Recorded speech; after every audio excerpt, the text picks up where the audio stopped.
Hello, everyone. I know it has been a very long time, several years, since we even made a video.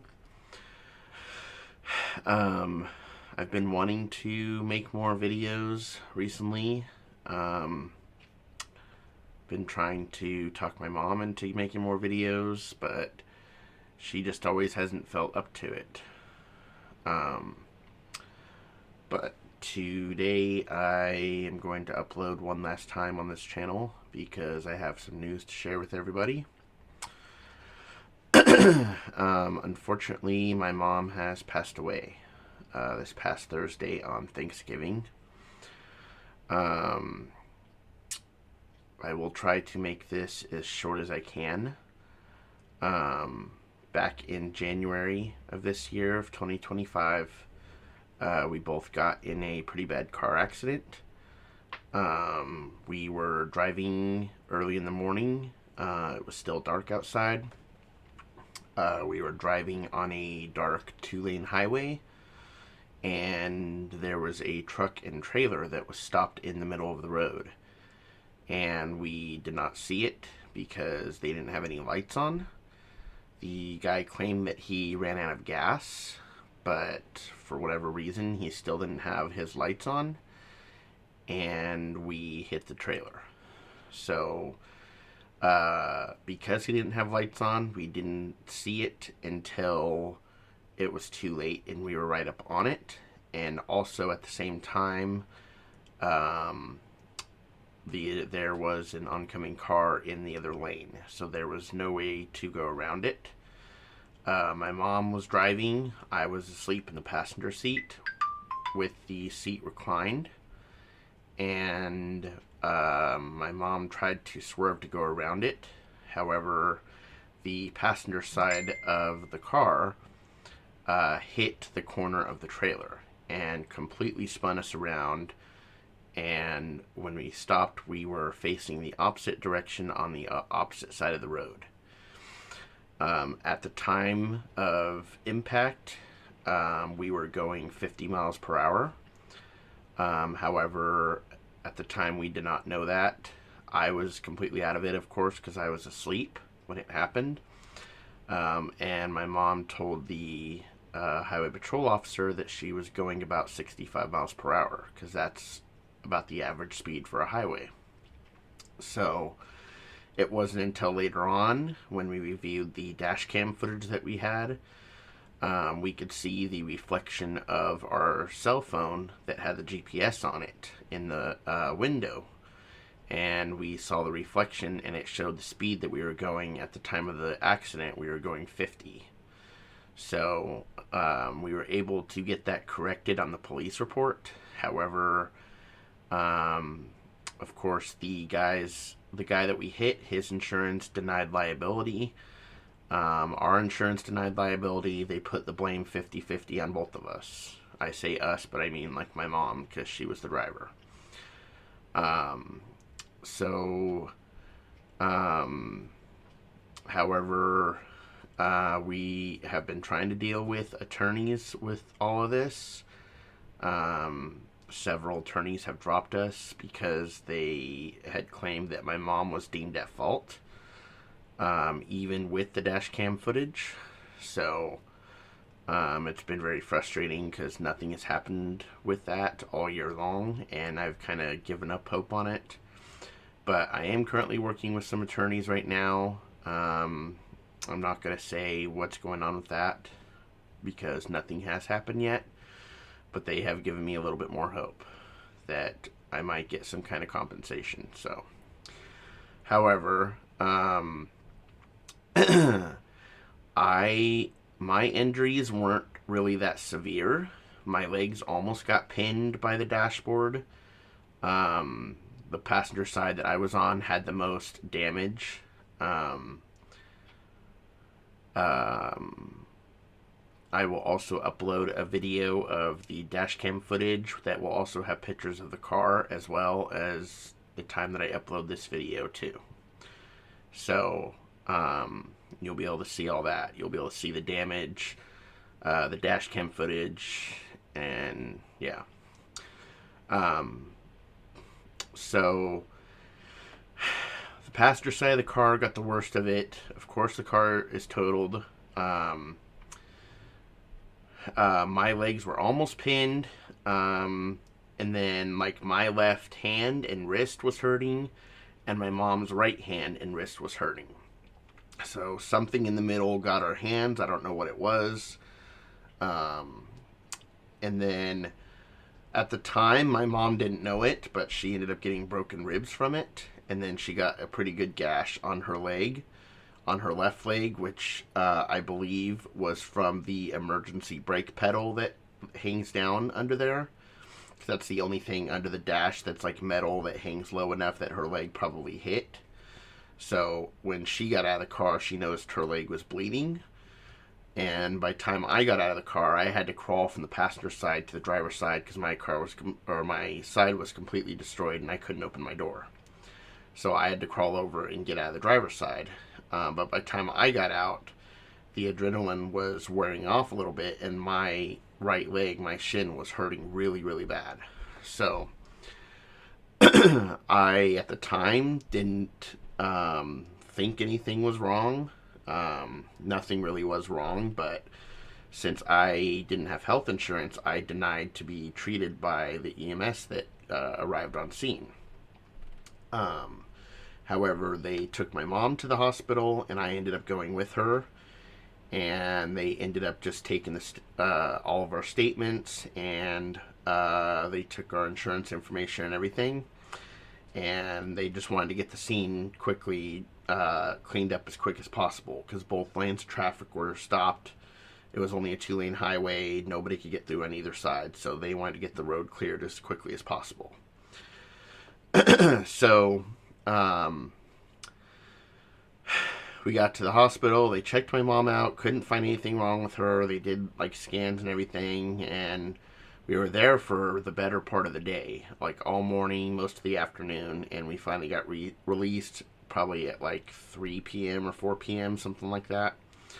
But while we were there was a nurse that came in and said that she was driving in the car in front of us, and she was able to stop, or she was able to see it and swerve around it, but she witnessed us hitting it in her rearview mirror.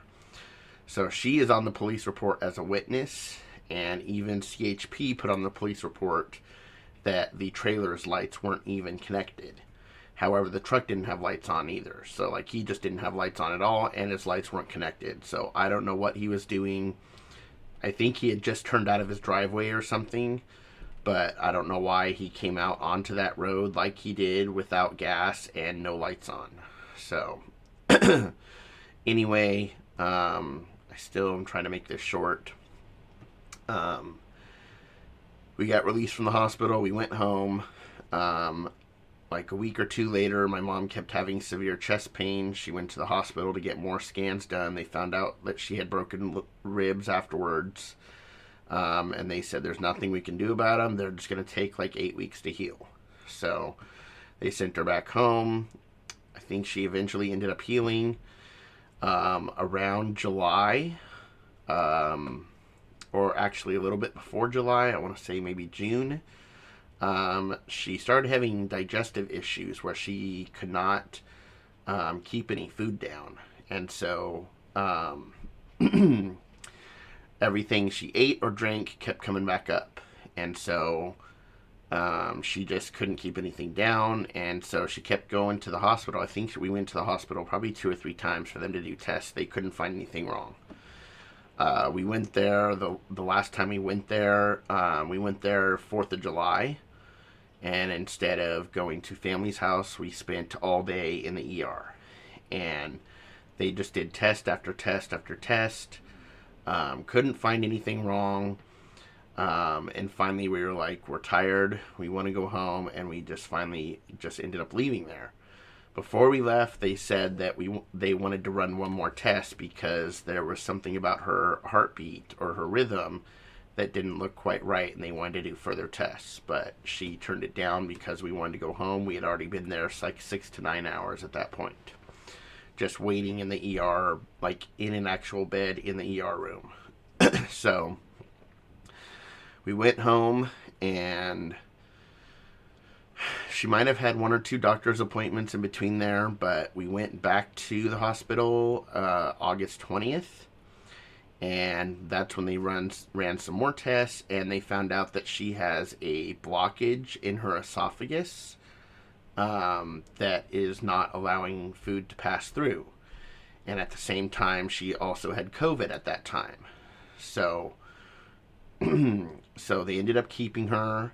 I was thinking they were just going to keep her overnight while they treated her, but they ended up keeping her longer. So August 20th was the last time she was at home, and she has been in the hospital since then. Several days had went by. I think a week or two went by, and I think they tried to do a surgery or a procedure. I don't remember if they did a surgery or something, but she ended up in the ICU. And so they told us that, I don't know if they still tried to say that she had COVID, but they still said that she had the blockage. She ended up having a wound on her back that she didn't tell anybody about, I guess because she was embarrassed. But it ended up being pretty severe, and it got really infected really, really bad.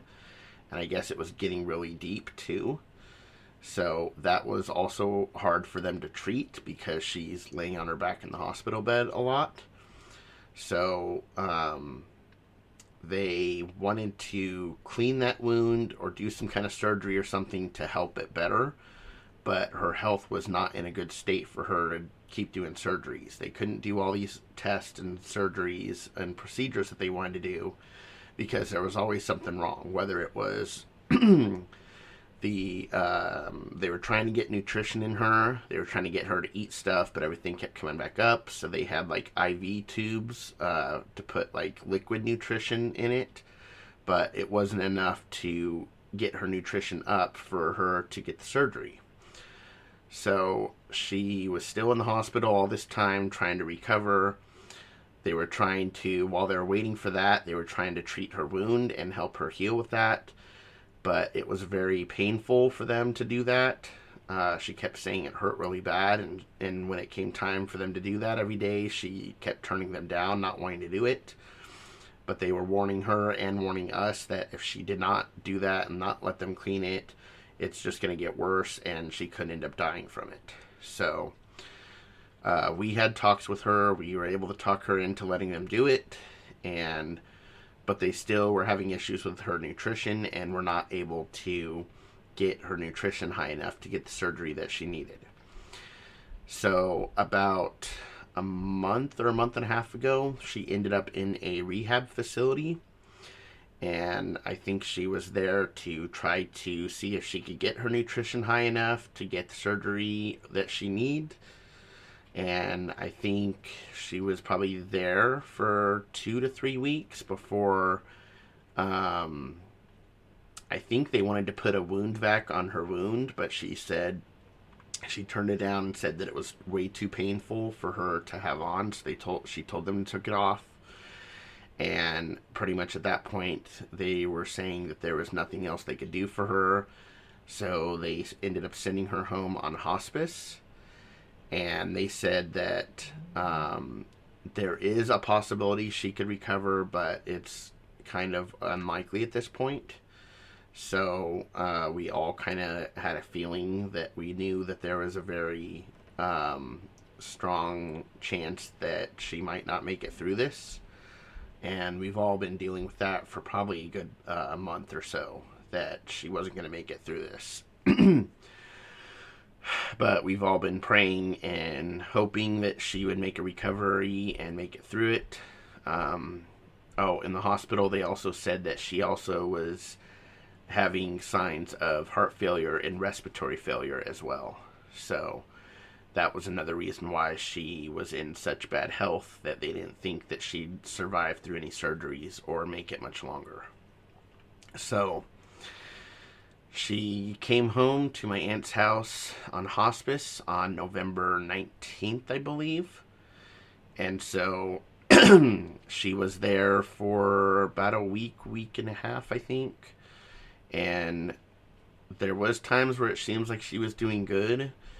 And of course, she was awake and able to talk and everything, but there was times where she was in pain and she was out of it and just wanted like her pain medicine, but yet she wasn't able to keep food down and she lost a lot of weight. So she just looked sick as well. So, um, but on Thursday, Thanksgiving Day, we all went to gather over at my aunt's house where she was at for Thanksgiving.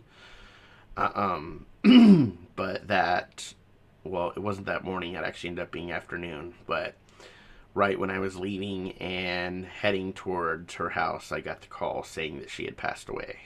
So, we don't have any official diagnosis or autopsy or anything that says what she died from. I don't really think that we need it. But at this point, I think we pretty much already know because she had a lot of problems. I did hear a doctor in the hospital once say that it is possible this was all related to the car accident, but we don't have that in writing. That was one doctor that said it one time, and there's no proof or guarantee that all of this did stem from that. I guess it's a possibility, but we just don't know for sure. But anyway, my main point of making this video was to let anybody out there know that we're fans of hers, and also to any news articles or websites or videos that people try to make saying anything different are all lies. So I wanted to put this out there as well to tell the truth about what really happened, and any other rumors that get spread around are not true. So this is the only place where you actually know the truth about what happened and know that she did pass away. So there probably won't be any more videos on this channel. Occasionally I make videos on my channel, but they are not related to this or anything. So just wanted to let everybody know, and I guess I will get off here.